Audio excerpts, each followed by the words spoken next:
Queridos amigos e irmãos, celebramos o terceiro domingo da Quaresma.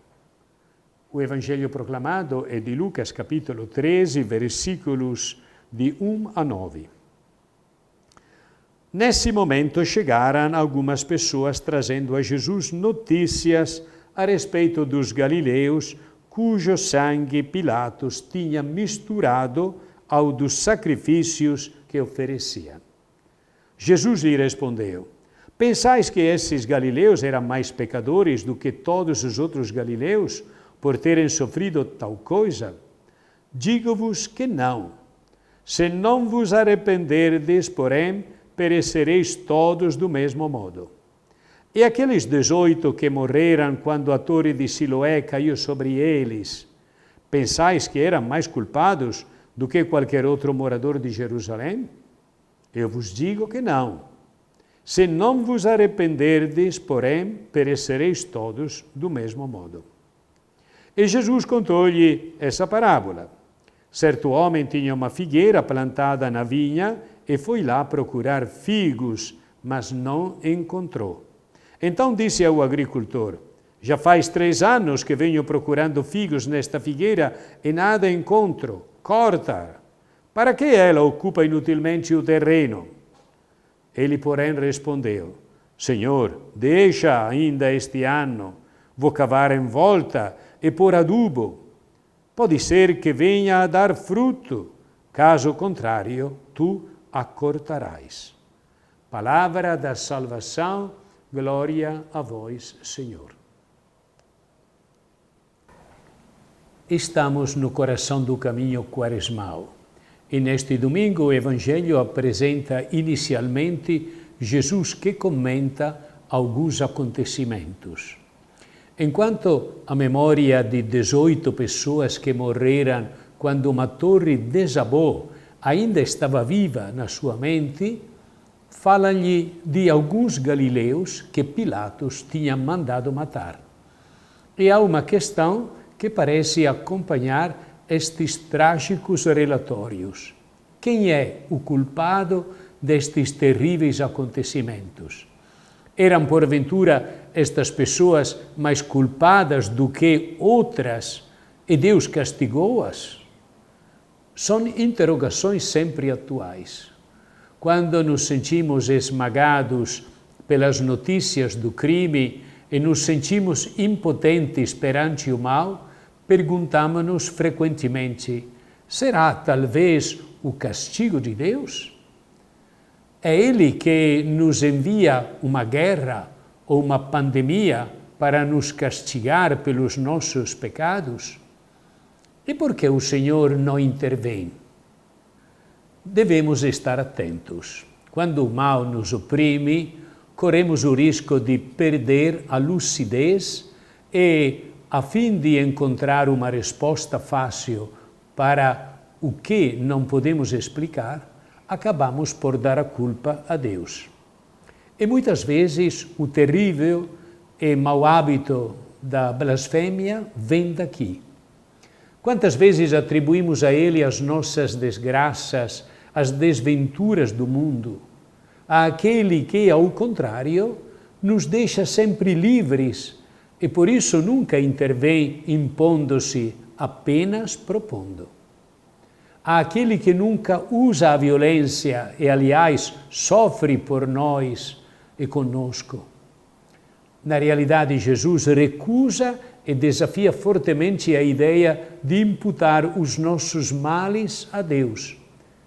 As pessoas assassinadas por Pilatos e aquelas que morreram debaixo da torre não eram mais culpadas do que outras e não são vítimas de um Deus impiedoso e vingativo que não existe.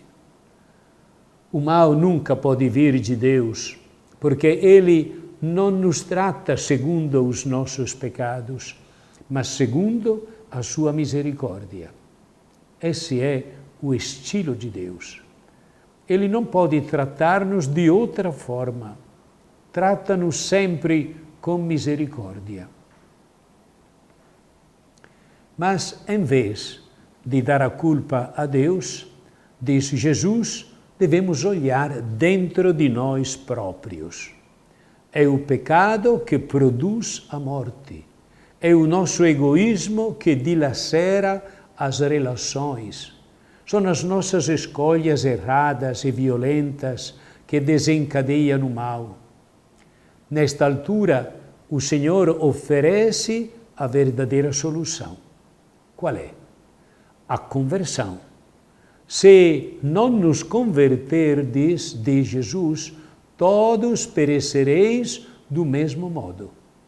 É um convite urgente, especialmente neste tempo de Quaresma. Aceitemo-lo com o coração aberto, convertamo-nos do mal, renunciemos ao pecado que nos seduz, abramo-nos à lógica do Evangelho, pois onde reina o amor e a fraternidade, o mal já não tem poder. Contudo, Jesus sabe que a conversão não é fácil e quer ajudar-nos nisto. Ele sabe que muitas vezes voltamos a cair nos mesmos erros e pecados, que nos desencorajamos e talvez nos pareça que o nosso compromisso com o bem é inútil no mundo onde o mal parece reinar. E assim, após o seu apelo, encoraja-nos com uma parábola que fala da paciência de Deus. Devemos pensar na paciência de Deus, na paciência que Deus tem conosco. Ele oferece-nos a imagem consoladora de uma figueira que não dá frutos no momento estabelecido, mas que não é cortada. É-lhe dado mais tempo, outra possibilidade. Deus dá-nos sempre outra possibilidade. Sempre, sempre. Essa é a sua misericórdia. Isto é o que o Senhor faz conosco. Não nos corta do seu amor. Não perde a coragem. Não se cansa de nos devolver a nossa confiança com ternura. Deus acredita em nós. Deus confia em nós e acompanha-nos com paciência. A paciência de Deus conosco. Não desanima, mas coloca sempre esperança em nós. Deus é Pai e olha para ti como um pai, como o melhor dos pais. Ele não vê os resultados que ainda não conseguiste, mas os frutos que ainda podes dar. Ele não conta os teus fracassos, mas encoraja as tuas possibilidades. Não se detém no teu passado, mas aposta confiante no teu futuro. Porque Deus está perto de nós. O estilo de Deus, não nos esqueçamos, é a grande proximidade. Ele está perto, com misericórdia e ternura. É assim que Deus nos acompanha, próximo, misericordioso, eterno. Portanto, peçamos à Virgem Maria que nos dê esperança e coragem e que acenda em nós o desejo da conversão. Senhor Jesus, o que acontece na história e mesmo na nossa modesta crônica diária não pode ser atribuído impunemente à vontade de Deus, vosso Pai, que se serviria disso para recompensar ou punir. O sucesso e o triunfo, Jesus, não são de forma alguma um sinal óbvio da bênção e da aprovação de vosso Pai. Assim como um infortúnio, um luto ou sofrimento em demasia não podem ser lidos como traços seguros da justiça de Deus que pune os pecadores. Vós nos convidais a defender o bom nome de vosso Pai e não a colocarmos no seu rosto máscaras odiosas e terríveis, mas, ao mesmo tempo, nos levais a aprender uma lição com tudo o que nos acontece.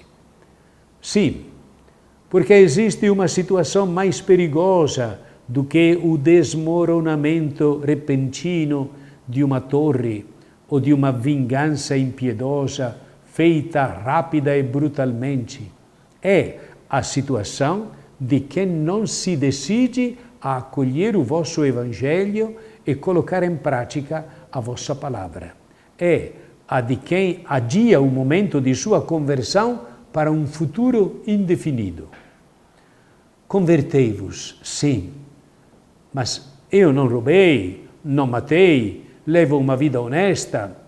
Por que deveria eu converter-me? Precisamente, Cristo quer que sejamos diferentes das pessoas que não têm nada para mudar, que se consideram prontas, intocáveis e imóveis. Em nossas famílias, precisamos nos educar para o consumo responsável e para a solidariedade. Cientes da condição do próximo e do planeta, devemos nos abrir à comunidade, à sociedade, à nação e a toda a humanidade, promovendo uma educação para a justiça e a solidariedade, assim como a educação ambiental na evangelização, na catequese e em todas as situações e níveis. Deus abençoe a todos em nome do Pai, e do Filho, e do Espírito Santo. Amém.